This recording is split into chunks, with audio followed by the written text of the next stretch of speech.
स्वागत है आपका आज वीडियो में। कैसे हैं आप लोग? आशा करता हूं कि बहुत अच्छे होंगे। देखो, बचपन की कहानी आपको याद होगी। बचपन में अगर आप 2-3 भाई सिबलिंग्स वगैरह रहते होंगे तो अगर गलती कोई नहीं भी क्या रहता है तो अचानक से कोई बड़ा आता है और 2-3 दे के चला जाता है। तो जिसकी गलती नहीं भी रहती है पता चला उनको भी वो प्रसाद मिल जाता है। तो वही कहानी वही आज भारतीय बाजार के साथ। और भारतीय बाजार में सब कुछ बढ़िया चल रहा था, लेकिन मार्केट ने आज बिल्कुल मार्केट में सन्नाटा रहा और सन्नाटा के साथ साथ मार्केट में गिरावट हुई। सबसे बड़ा रीजन रहा आईटी सेक्टर। और जी हां, जब आईटी की बात आती है हमारा ध्यान सीधे यूएस पे जाता है कि भाई कहीं कुछ यूएस में तो ऐसा नहीं हुआ जिसके कारण भारतीय बाजार में गिरावट हुई। साहब वही हुआ है। तो भाई साहब मूडी ने जो मूडीज वहां की जो एक बहुत बड़ी रेटिंग एजेंसी है, उन्होंने भारतीय बाजार का रेट देखा जाए तो खराब किया। भारतीय बाजार का मूड खराब किया और भारतीय बाजार का मूड तो खराब किया लेकिन अमेरिका की रेटिंग डाउन कर दी। उसके बारे में बात करने वाले हैं। बहुत कुछ है वीडियो में। साथ ही साथ हम डिस्कस करेंगे क्वार्टर 4 के रिजल्ट। क्वार्टर 4 के रिजल्ट के लिए कल के लिए क्या स्ट्रेटेजी होगी अगर आप ट्रेडिंग कर रहे हो। Nifty, bank Nifty, Sensex, definitely आज कोई मौका नहीं मिला। दिन भर हम तरसते रह गए केवल 20-30 पॉइंट के लिए। जो लोग मेरे साथ ट्रेडिंग किए उनको याद होगा। सेंसेक्स में हमने आज किया था, मार्केट बिल्कुल साइडवेज कंप्लीटली था जैसा फ्राइडे था। उसके बारे में डिस्कशन करेंगे। प्लस आपके पोर्टफोलियो, क्योंकि यस म्यूचुअल फंड में लगातार निवेश कर रहे हो तो पोर्टफोलियो चेक एक बार कर लेते हैं क्या है। सबसे पहले देखो बात करते हैं कि भाई मूडी ने तो मूड खराब किया ही, लेकिन सबसे पहले मार्केट के सिनेरियो। मार्केट बिल्कुल एक फ्लैट की दिशा में घूम रहा था और जिस हिसाब से अमेरिका की रेटिंग डाउन किया गया है, अगर सचमुच भारतीय बाजार में यहां क्वार्टर के रिजल्ट खराब होते ना, सच बता रहा हूं और मामला खराब होता। फिलहाल केवल 271 पॉइंट डाउन, इसको डाउन नहीं कहेंगे माय डियर फ्रेंड, कोई टेंशन की बात नहीं है। अगर आप बात करते हैं निफ्टी की तो निफ्टी देख सकते हैं, निफ्टी में 74 पॉइंट की गिरावट, हल्की कुछ भी नहीं है। हां, यह बात जरूर है कि अगर आप वॉलेटिलिटी इंडेक्स को देखते हैं ना, जी हां पॉजिटिव है। यह पॉजिटिव क्या बताता है? यह बताता है कि देखो बाजार में थोड़ा सा डर बना हुआ है। हमने ऑलरेडी पहले आपसे डिस्कस किया था, लेकिन पता है रीजन क्या है? यूएस को लेके यहां डाउनग्रेड किया है मूडी ने। तो आप देख सकते हैं इनका जो डाउन जोन्स फ्यूचर्स के बारे में बात करेंगे, 291 पॉइंट में गिरावट हुई है, देख सकते हो। तो डाउन जोन्स फ्यूचर में गिरावट मतलब आप देख सकते हो आज अमेरिकी बाजार अगर ओपनिंग होगी, डेफिनेटली मुझे लग रहा है कि गिरावट के साथ ओपनिंग होगी, ये है। और अगर सेक्टर स्पेसिफिक बारे में बात करें, चलो सेक्टर स्पेसिफिक अगर आप अपडेट्स की बात करोगे तो यहां बहुत सारे सेक्टर्स आप देख सकते हैं। एफएमसी की बात करेंगे, CG, CD, SC, PSU bank की बात करेंगे, बैंकेक्स, ऑटो, मेटल। लेकिन सबसे ज्यादा जो गिरावट आपको देखने को मिल रही होगी 459, मतलब देखा जाए पूरा आईटी सेक्टर ही लगभग 1.23% में गिरावट रहा। तो ये क्या बताता है? अगर आईटी में इतनी ज्यादा गिरावट है तो निफ्टी 50 में टॉप आईटी कंपनियां हमारी निफ्टी 50 में है, वो एक बहुत बड़ा मुद्दा हो सकता है। ठीक है, अब इसके कारण अब देखो मूडी ने क्या किया है कि बेसिकली उन्होंने क्यों डाउनग्रेड क्यों किया, अमेरिकन यूएस बाजार को डाउनग्रेड क्यों किया, समझ लो थोड़ा सा, आपके लिए बहुत इंपॉर्टेंट है। देखो मूडी क्या है ना, एक अमेरिकन एजेंसी है जो ये बताती है कि भाई साहब किसी देश की बैलेंस शीट कैसी है, मतलब कितना ये देश जो है घाटा में कितने में चल रहा है, इस देश का प्रॉफिट कितना हो रहा है, रेवेन्यू कितना हो रहा है। जैसे एक एक स्टॉक में हम देखते हैं ना,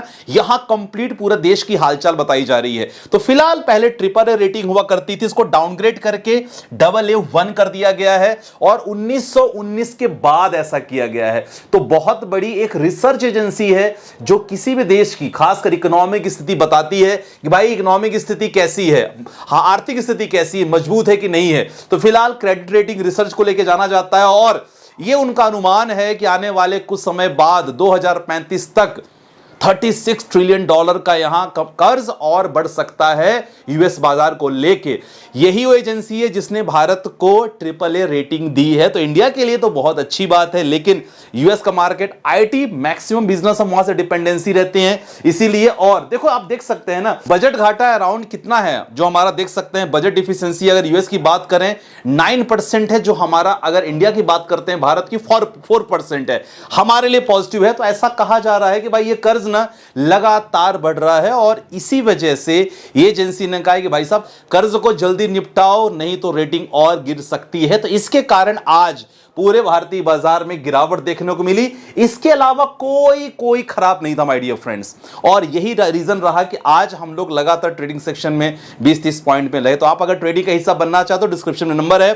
ट्रेडिंग में हम लोग सेशन भी देते हैं, हमारा रात का सेशन हमेशा होता है और हम लोग प्लानिंग करते हैं कि कौन कौन सी ट्रेड आपके लिए बढ़िया हो सकती है, प्रॉपर स्टॉप लॉस ऑर्डर लगाना सब कुछ सिखाते हैं। तो आप हिस्सा बन सकते हो, डिस्क्रिप्शन में नंबर है, ज्वाइन कर लो। चलो अब प्रॉफिट की बात करते हैं, कुछ रेवेन्यू के बारे में बात करते हैं। कौन सी कंपनियों ने रेवेन्यू और प्रॉफिट किया सर, इसमें से एक शेयर मैं आपको बताने वाला हूं। जी हां, हिडन स्टॉक रहेगा, उस पर आप एक रिसर्च कर सकते हो। बाकी रिसर्च क्या करना है, कैसे करना है, समझने वाले इशारा समझने वाले समझ जाएंगे। सबसे पहले जाइडस वेलनेस का Q4 का रिजल्ट आया है और यस 16% 14% रेवेन्यू प्रॉफिट दोनों में है। अंबर इंटरप्राइजेस 33% और 22% रेवेन्यू, इनका भी पॉजिटिव साइन रहा है, आप देख सकते हैं दोनों कंपनियों का। और डेटा पैटर्न, जी हां आईटी सेक्टर की कंपनी 117% का रिजल्ट रेवेन्यू और 60% इनका प्रॉफिट रहा है। डेटा पैटर्न को आप अपने रिसर्च लिस्ट में डाल सकते हो। मोस्ट इंपॉर्टेंट सर, जी हां ड्रोन बनाने वाली कंपनी जेनटेक टेक्नोलॉजी प्लस 129% का रेवेन्यू इस क्वार्टर में बढ़ा है और plus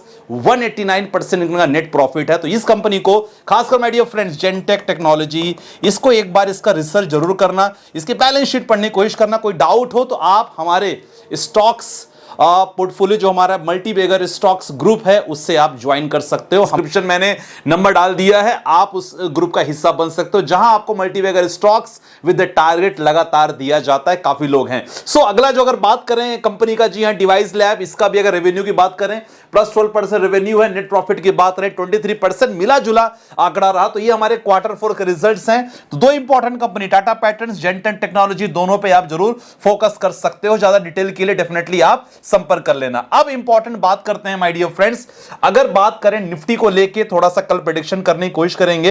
so my dear friends, अगर निफ्टी की प्रेडिक्शन की बात करते हैं तो अगर मार्केट में आप देख सकते हो एक ट्रेंड आपको दिख रहा होगा। जी हां डबल बॉटम एक ट्रेंड आपको दिख रहा होगा। डबल बॉटम बनने के बाद एक मार्केट एक साइडवेज कंसोलिडेशन जोन में मार्केट लगातार घूम रहा है। ये हम यहां से चार्ट से पैटर्न में पता कर सकते हैं। तो ओवरऑल अगर इसका रेजिस्टेंस की बात करेंगे तो 25,100, जी हां ये रेजिस्टेंस को क्रॉस करेगा तब मार्केट में काफी तेजी आ सकती है। 25,100, 25,150 और 25,200 ये इंपॉर्टेंट रेजिस्टेंस होने वाले हैं कल की प्रेडिक्शन को लेके।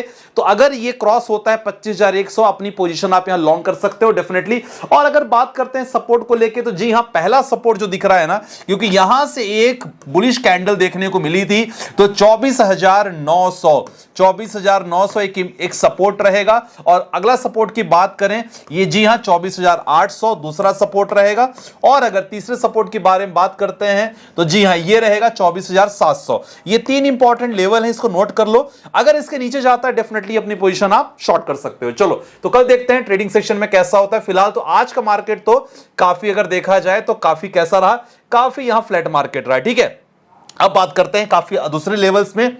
अगर हम सेंसेक्स की बात करते हैं, सेंसेक्स में आ जाते हैं 82,365 82,700 एक ऐसा इंपॉर्टेंट रेंज है। अगर ये होता है डेफिनेटली ये पोजीशन आप लॉन्ग कर सकते हो, मतलब आप कॉल साइड में मूव कर सकते हो। लेकिन इंपॉर्टेंट ये है कि ये पार्ट एक्चुअली ना, ये जो लेवल है ना आज के मार्केट में ही नहीं आया, तो ये बहुत बड़ा इंपॉर्टेंट एक रेजिस्टेंस है। सपोर्ट की बात करते हैं तो 81,000 एक इंपॉर्टेंट सपोर्ट है, उसके ऊपर 81,800 ये अगर ब्रेक होता है डेफिनेटली आप यहां शॉर्ट में आ सकते हो, मतलब आप यहां पुट साइड के लिए आप अपनी ट्रेड ले सकते हो। चलो ये चीज हमने देख लिया है। अब इंपॉर्टेंट आते हैं डिफरेंट एसेट्स को लेके कि आने वाले समय में आपका ना जो पोर्टफोलियो है वो कैसा होना चाहिए। तो काफी लोगों ने बहुत सारे अपने पोर्टफोलियो भेजे, उसके बारे में बात करेंगे। सबसे पहले सर नमस्ते जी, प्लीज रिव्यू माय पोर्टफोलियो। आपकी दोनों चैनल के एवरी वीडियो देखता हूं, थैंक यू सो मच भाई। पोर्टफोलियो 14 ईयर्स के लिए होल्ड करना चाहता हूं। चलो टारगेट क्लियर है, ऑलरेडी 15 लाख इन्वेस्ट कर चुका हूं। क्या बात है यार, वेरी गुड। 15 लाख इन्वेस्टेड है।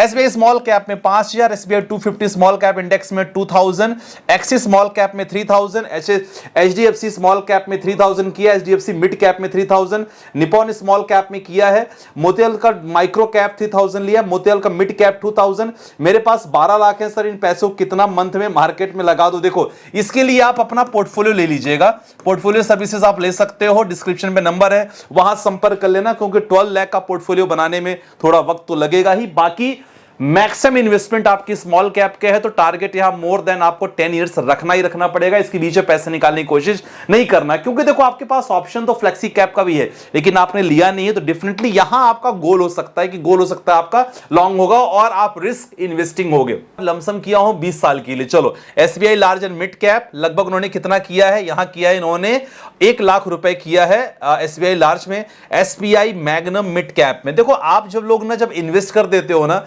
तो रिव्यू करने में थोड़ी दिक्कत जरूर होती है। एसबीआई मैग्नम यहां करने की जरूरत नहीं थी, ऑलरेडी जब SBI large and mid cap में ऑलरेडी आपने यहां कर दिया है। तो ये है अब 3,50,000 आपने लमसम किया है। 3,50,000 में देखा जाए 1 लाख ऑलरेडी आपने लार्ज में कर दिया है, 1 लाख देखा जाए मैग्नम। यहां चाहो तो आप कोई फ्लैक्सी कैप ले लेते हैं ना फंड, तो बहुत अच्छा रहता, ज्यादा अच्छा रहता। बंधन स्मॉल कैप में 1 लाख कर दिया, एचडीएफसी मल्टी कैप में 50,000 कर दिया, बाकी ओके है। बस ये है कि एसबीआई मैग्नम का जो मिड कैप है इसमें आप चाहो तो थोड़ा सा ना फ्लैक्सी ले लेते हो, ज्यादा बेटर रहता है। चलो तो माय डियर फ्रेंड्स, आज की वीडियो में बस इतना ही। और आपको क्या लगता है कल की मार्केट की स्ट्रेटेजी? डेफिनेटली कुछ अहम लेवल्स को हमने देखा है, उस लेवल के ऊपर डेफिनेटली उसके हिसाब से हम ट्रेड करेंगे। बाकी एज ए इन्वेस्टर घबराने की कोई जरूरत नहीं है। आईटी सेक्टर जब भी डाउन होता है कुछ ना कुछ मार्केट में हलचल होती, जो आज देखने को मिला, और इसके ऊपर यहां अच्छे स्टॉक्स में आप निवेश करो, फंडामेंटल पिक करो, पोर्टफोलियो अच्छे से बनाओ। बाकी कोई दिक्कत हो तो आप डेफिनेटली, नंबर है मेरा डिस्क्रिप्शन पे, बहुत सारे सब्सक्रिप्शन प्लान है, आप ले सकते हो, ठीक है, और हमसे जुड़ सकते हो। चलो मिलते हैं नेक्स्ट वीडियो के साथ, अपना ध्यान रखिएगा, बाय बाय, टेक केयर, जय हिंद गाइस।